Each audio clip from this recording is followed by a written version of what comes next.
राना साहब, मैं आपसे यही जानना चाह रही थी कि पार्टी इतने खलफशार का शिकार क्यों है, क्या वजह है, कौन से ऐसे अनासर हैं जो पार्टी को मिलकर आगे नहीं बढ़ने दे रहे हैं? अगर आप नाम लेना चाहें तो बिल्कुल ले सकते हैं प्रोग्राम में। क्या समझ रहे हैं कौन कौन से ऐसे लोग हैं, कौन कौन से ऐसे कारकुनान हैं या कौन कौन से ऐसे लीडरान हैं जिन पर आपको लगता है कि टूट फूट का शिकार उनकी वजह से पार्टी हो रही है, उनके बयानात की वजह से हो रही है?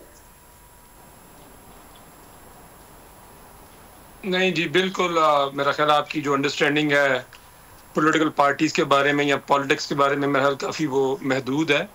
पार्टीज के अंदर डिफरेंट व्यू पॉइंट होते हैं। मेरा ख्याल शायद आपने डेमोक्रेसी को सही तरह समझते नहीं है, या आपने जो मेरा बाकी आपने डेमोक्रेसी देखी हुई है। डेमोक्रेसी तो अपनी जगह। बात सुने, डोंट इंटरप्ट। बात सुने ना। Okay, you can complete sir. आपने अपना जो पॉइंट देना था, अगर आपने बोलना है सवाल में जितना मर्जी ऐड ऑन कर लें, लेकिन मुझे फिर अनइंटरप्टेड आप बात करने दें फिर आप।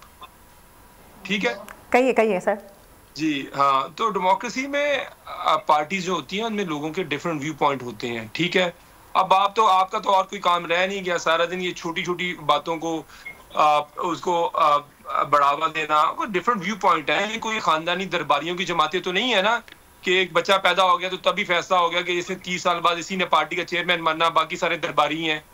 तो पार्टी में लोग अपना डिफरेंट व्यू पॉइंट है। ये डेमोक्रेटिक पार्टी है जिसमें हर तरह के लोग हैं, अपना व्यू पॉइंट रखते हैं। ये नहीं है कि फैमिली ने कह दिया, जो फैमिली ने कह दिया सारे दरबारी फिर शाम को शुरू हो गए। तो राना आतिफ साहब, आप यानी ये कह रहे हैं जो उनकी फैमिली कह रही है, जी, जो उनकी फैमिली कह रही है वो गलत कह रही है? उनकी फैमिली का जो स्टांस है वो अलग है, बैरिस्टर गौहर अलग बात कर रहे हैं। मैं आपकी भी करेक्शन कर दूं, आप थोड़ी रिसर्च किया करें। आपको मशवरा है। जी। वो पुरानी वीडियो है, वो कोर्ट के अंदर है। वो उन्होंने कहा कि हम अपने भाई की रिहाई के लिए राना साहब कल भी गुफ्तगू की है अलीमा खानम ने उनकी। अच्छा, इसमें वैसे आपकी अपनी जो इंटरप्रिटेशन है वो आपको मैंने कह दिया। सर, मैं तो जर्नलिस्ट हूँ, मेरी तो देखिए कोई इंटरप्रिटेशन नहीं है, मैं तो वो कोट कर रही हूँ जो हो रहा है। चले, अगर आपको इस चीज से खुशी मिलती है कि आपकी इंटरप्रिटेशन को मान लिया जाए तो आप उससे खुश हो जाएं। मैंने तो आपको बता दिया कि उसका इस चीज से ताल्लुक नहीं। उन्होंने कहा कि हम एज ए फैमिली देखें।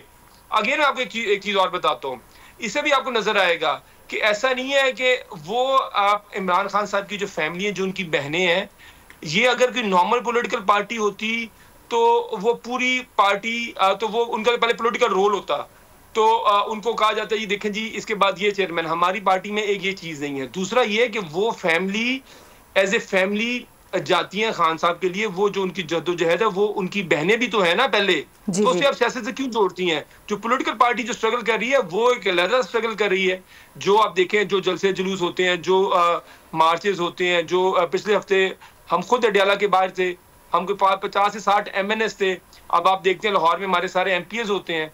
तो देखिए, तो पार्टी तो यूनाइटेड है। पार्टी दो चीजों में यूनाइटेड है, एक इमरान खान के नजरिए के ऊपर और एक इमरान खान की लीडरशिप के ऊपर। इसमें तो मैं आपको बता देता हूँ, ये जो पार्टियां हैं जो तो बिल्कुल इररिलेवेंट हो गई हैं 2024 के इलेक्शन के बाद। पीपल्स पार्टी तो पहले इररिलेवेंट थी, इस इलेक्शन के बाद नूनी भी इररिलेवेंट हो गई है। ये तो फरमाइशी प्रोग्राम है। तो ये तो जब इन पे कोई मुश्किल वक्त आता था, इनके तो 10 बंदे नहीं रहते थे।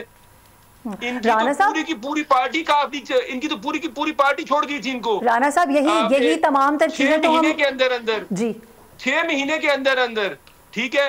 2018 में फिर इनकी आधी पार्टी इनको छोड़ गई। ये 2023 में फिर इनके 6 बंदे, इनके टॉप की सारी लीडरशिप इनको छोड़ गई है। शाहिद खान अब्बासी से लेके मेहताब अब्बासी से लेके अपना अभी आप कह रहे थे कि पार्टी में कुछ लोगों के नजरिए कुछ मुख्तलिफ होते हैं, सब अपने अपने नजरिए के हवाले से बात करते हैं, सबका अपना अपना पॉलिटिकल स्टांस होता है। अब आपको नजरिया याद आ गया है। पहले आप कह रही थी कि पार्टी में इख्तिलाफात हैं, तो पार्टी में इख्तिलाफात तो है, वो तो नजर आ रहे हैं और वो तो सारे मीडिया को दिख रहे हैं, वो पूरे सोशल मीडिया पे नजर आ रहे हैं। बस आपने तो कोई अच्छा राना साहब, देखिए, अगर आपने ये सोच ही लिया है कि आपने मेरे सवाल का जवाब नहीं देना, समझे आप जी, डिफरेंस ऑफ ओपिनियन और चीज होती है, इख्तिलाफात और चीज होती हैं। आपको मैंने बार-बार आप अभी थोड़ा सा इसके बारे में थोड़ा सोचें आप। डिफरेंस ऑफ ओपिनियन, लोग अपना ओपिनियन देते हैं। फाइनल मैंने कहा पार्टी दो चीजों पर ठीक है। हम ये सुन रहे थे कि बानी की रिहाई के लिए ईद के बाद एक बहुत बड़ा कन्वेंशन होने जा रहा है, ग्रैंड अलायंस बनने जा रहा है और फिर दोबारा से लोगों को जमा किया जाएगा और फिर एक दफा वही सारा मामला शुरू होगा ना। वो होता हुआ नजर आया, ईद भी गुजर गई और इसके साथ साथ ग्रैंड अलायंस तो बनना दूर की बात है। हमने देखा कि पार्टी खुद फॉरवर्ड ब्लॉक का शिकार होती नजर आ रही है। अगेन अब देखिए आपके ऊपर भी देखें, आप भी फेक न्यूज फैला रही हैं। मैं फॉरवर्ड ब्लॉक में आप मुझे सर, अच्छा सर मुझे उसका जवाब दे दें, सिविल लापरवाही की कॉल का क्या हुआ सर? और आप लोगों के नाम बताएं, आप देखें, आप फेक न्यूज ना फैलाएं, लोगों के नाम बताएं। कौन? मैं मेन स्ट्रीम पे बैठी हुई हूँ, फेक न्यूज फैलाऊंगी? बताएं आप, और मेन स्ट्रीम पे बैठ के आप नाम बताएं, फॉरवर्ड ब्लॉक में कौन लोग हैं, नाम बताएं आप। मैं आपसे ग्रैंड अलायंस की बात कर रही हूँ, उसका स्टेटस बता दें। ऑपोजिशन अलायंस बनने जा रहा था। जवाब देता हूँ उसका भी ना। आप मुझे पहले मेरी बात का जवाब दे दें, सवाल पहले मैंने छो किया था। ब्लॉक है, पहले तो आप इस चीज से आप कहेंगे ये आपकी स्टेटमेंट ठीक नहीं है। मैं ये क्यों कहूँ कि मेरी स्टेटमेंट ठीक नहीं है? देखिए आपने, अगर आपने सर देखें मेरी बात सुने, यहाँ कोई मैं आपको गलत साबित करने के लिए या खुद को सही साबित करने के लिए नहीं बैठी हुई, मुझे सिर्फ ग्रैंड अलायंस का बता दें। आप क्या सिर्फ नॉन फैक्चुअल स्टेटमेंट देने के लिए बैठी हुई है? ये तो गलत स्टेटमेंट है। जो ओके, जो आपके पास फैक्ट्स हैं वो बता दें, वो फैक्ट्स बता दें। वो बता आप ये कह रही कि आप एक गलत स्टेटमेंट बताएंगे तो मैं आपको कहूंगा नहीं, आपकी बात ये बिल्कुल, ये इसमें कोई हकीकत नहीं है। सब्सक्राइब करें और बेल दबाएं ताकि कोई खबर रह न जाए।